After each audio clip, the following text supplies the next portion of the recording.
ये ज़िंदगी कैसे गुजरी जा रही है पता ही नहीं चल रहा। रोज़ वही सुबह फिर वैसी ही रात, और काम भी रोज़ाना सेम ही होते हैं। तो फिर इसको जिएं कैसे? बस यही समझते ज़िंदगी गुजर जाती है। अस्सलामुअलैकुम everyone, welcome to real life of Sitra. How are you all? I hope everyone is fine. So let's start today vlog. घर खूबसूरत हो, घर साफ़ हो, घर अपना हो, बस फिर उस घर में खुशहाली ही खुशहाली हो। बस यही एक ख्वाब होता है हर औरत का। अल्लाह ताला हर औरत का ये ख्वाब पूरा करे, आमीन।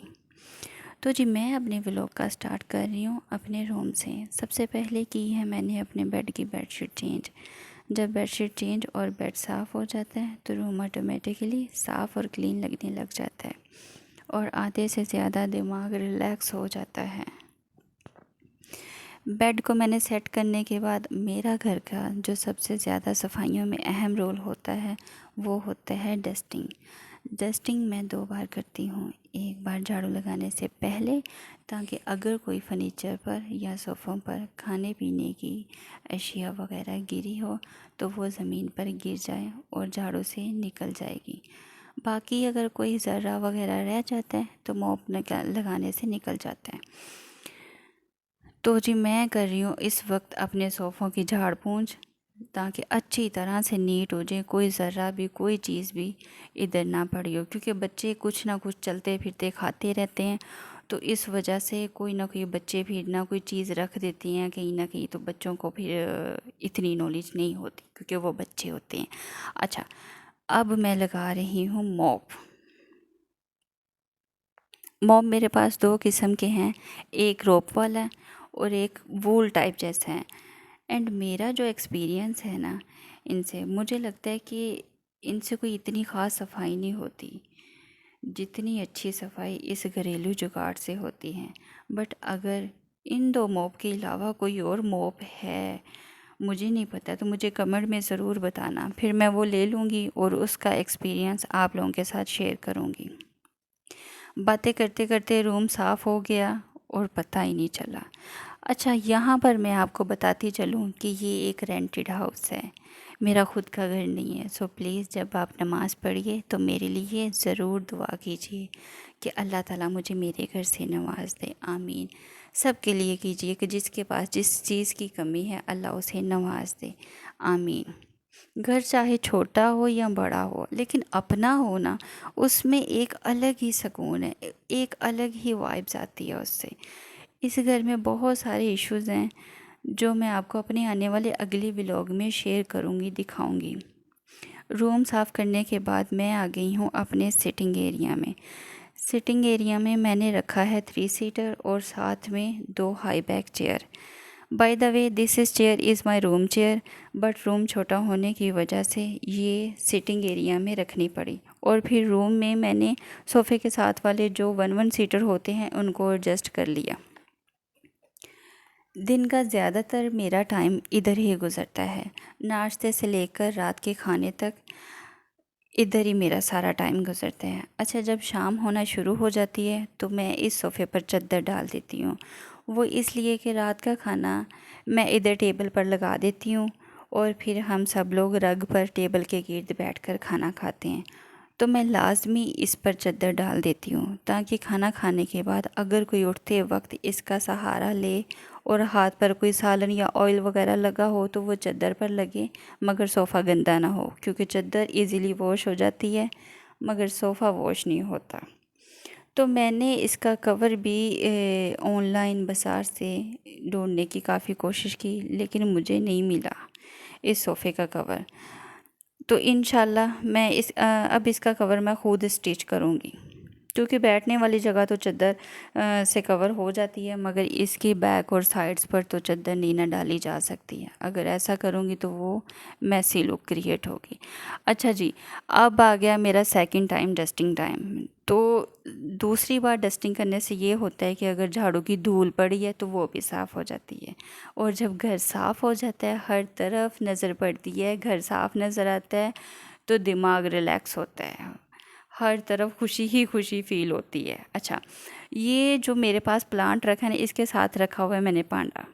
ये मैं नहीं उठा सकती, ये मेरे बेटे ने रखा हुआ है।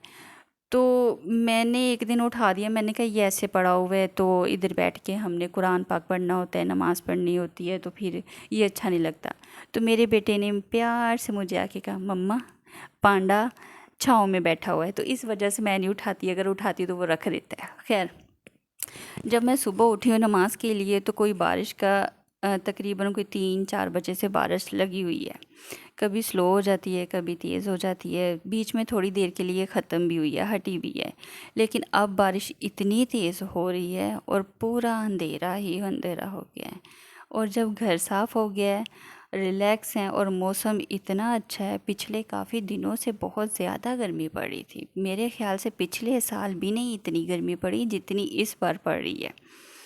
तो 2-3 दिन से बारिशें हो रही हैं, लेकिन बाज़ इलाकों में पता चलता है कि बहुत ज़्यादा ना बारिश की वजह से नुकसान हो रहे हैं। लेकिन बारिश भी खैर रहमत वाली होनी चाहिए, ज़हमत वाली नहीं चाहिए। तो बारिश हो रही थी और मौसम इतना अच्छा और पंखों की हवा ठंडी हुई है अब जाके।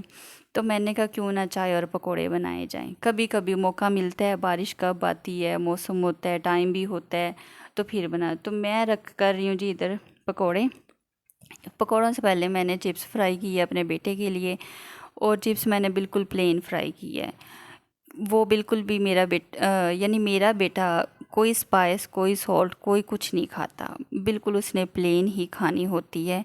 अगर कोई सॉल्ट या फिर कोई मैं सॉस या फिर कोई स्पाइस उस पे डाल दूँ तो वो नहीं खाता। उसे बिल्कुल प्लेन खाना पसंद है, स्पाइसेस उसे पसंद नहीं है। बिकॉज़ वो अभी छोटा भी है, तो इस वजह से इग्नोर भी करना चाहिए। खैर, वो मैंने करके उसे दे दी। अब मैं बना रही हूँ पकोड़े।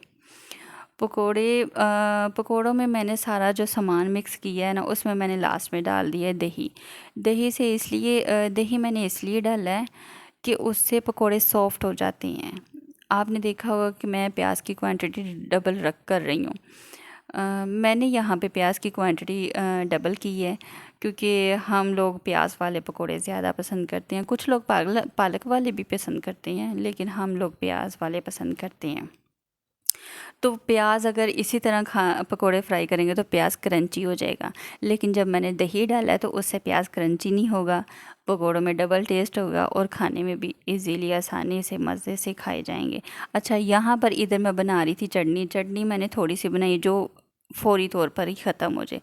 लेकिन चटनी में मैंने जो मिर्चें डाली है ना, वो 3 से 4 डाल दी हैं, और उससे इतनी कोई स्पाइसी बन गई है कि मुझे नहीं लगता कि ये सब लोग भी मिल के खाएं तो ये नहीं ख़त्म होगी चटनी। उसी के साथ मैंने फिर चाय भी रख दी थी साथ में, कि ताकि चाय का और पकौड़ों का मज़ा लिया जाए मौसम के साथ। तो यहाँ पर मैं अच्छा, चाय तैयार हो गई है। अच्छा, मैंने ना खुबानी की चटनी पहले ही बना के रखी थी, 1 दिन पहले बना के रखी थी। घर में गेस्ट आए थे तो वो फ्रूट चाट के लिए फिर मैंने घर में ही बनाई थी। तो पकौड़ों के साथ फिर मैंने खुबानी की चटनी भी रख ली। लेकिन जितनी तीखी वो ग्रीन वाली चटनी बनी थी ना, तो मैंने बस एक बार ही उसके साथ खाया है। तो मैं खुबानी की चटनी के साथ ही खाती रही हूँ। कहा नहीं भाई, ये मेरे बस की बात नहीं है, जितनी ये तीखी मैंने बना ली है। तो खैर जी, वीडियो अच्छी लगी तो लाइक कीजिए और चैनल को सब्सक्राइब करना मत भूलिए, ताकि मेरे आने वाली हर वीडियो का नोटिफिकेशन आपको मिल सके। तब तक दीजिए मुझे इजाज़त। अपना बहुत सारा ख्याल रखिए, दुआ में याद रखिए। ओके, अल्लाह हाफिज़।